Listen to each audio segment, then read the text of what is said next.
Rebel star Prabhas speed ఇప్పట్లో ఆగేలా అయితే లేదు. బ్యాక్ టు బ్యాక్ సినిమాలు చేసే పనిలో అయితే ఉన్నారు.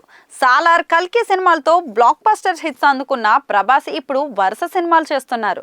ప్రస్తుతం రాజాసాబ్, సాలార్ 2, కల్కి 2, హనురాగుపూడి దర్శకత్వంలో ఒక సినిమా కూడా చేస్తున్నారు. అలాగే సందీప్ రెడ్డి మంగా దర్శకత్వంలో స్పిరిట్ సినిమా కూడా చేస్తున్నారు. హనురాగుపూడి దర్శకత్వంలో ప్రభాస్ చేస్తున్న సినిమాపై ప్రేక్షకుల్లో ఆసక్తి కూడా నెలకొంది. అందల్ రాక్షసి సినిమాతో దర్శకుడిగా ప్రేక్షకులకు పరిచయం అయ్యాడు. ఈ సినిమా ప్రేక్షకులను విశేషంగా ఆకట్టుకుంది. మణిరత్నం స్టైల్లో సినిమా తెరకెక్కించి ప్రేక్షకులను ఆకట్టుకున్నాడు. ఆ తర్వాత వరుసగా సినిమాలు చేసి మెప్పించాడు. ఆ తర్వాత నాని హీరోగా కృష్ణగాడి వీరప్రేమ కథ, నితిన్తో లై, శర్వానంద్ హీరోగా పడిపడి లేచే మనసు సినిమాలు చేశారు. ఇక దుల్కర్ సల్మాన్ హీరోగా మృణాల్ ఠాకూర్ హీరోయిన్గా తెరకెక్కించిన సీతారామం సినిమా మంచి విజయాన్ని అయితే అందుకుంది. అద్భుతమైన కథతో ఈ సినిమాను తెరకెక్కించాడు హనురాఘోపుడి. ఇక ఇప్పుడు ఏకంగా ప్రభాస్తో సినిమా చేస్తున్నాడు. మరి ఈ సినిమా పూజా కార్యక్రమం ఇటీవలే జరిగింది. ఈ సినిమాకు ఫౌజీ అనే ఇంట్రెస్టింగ్ టైటిల్ను పరిశీలిస్తున్నారు.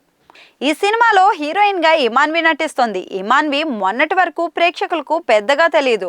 ఇప్పుడు ఆమె ఫేమస్ బ్యూటీ. సోషల్ మీడియాలో ఈ చిన్నదాని ఫోటోలు, వీడియోలు తెగ వైరల్ అయిపోతున్నాయి. ఇదిలా ఉంటే ఇప్పుడు ఈ సినిమాలో మరొక హీరోయిన్ కూడా నటిస్తోంది. ఈ మూవీలో స్టార్ బ్యూటీ ఆలియా భట్ కూడా నటిస్తుందని తెలుస్తోంది. ఫౌజీ సినిమాలో మహారాణి పాత్రలో ఆలియా భట్ నటిస్తుందని టాక్ వినిపిస్తుంది. ఇప్పటికే ఆలియా భట్ తో సంప్రదింపులు కూడా జరిగాయని, ఆమె గ్రీన్ సిగ్నల్ ఇచ్చిందని తెలుస్తోంది.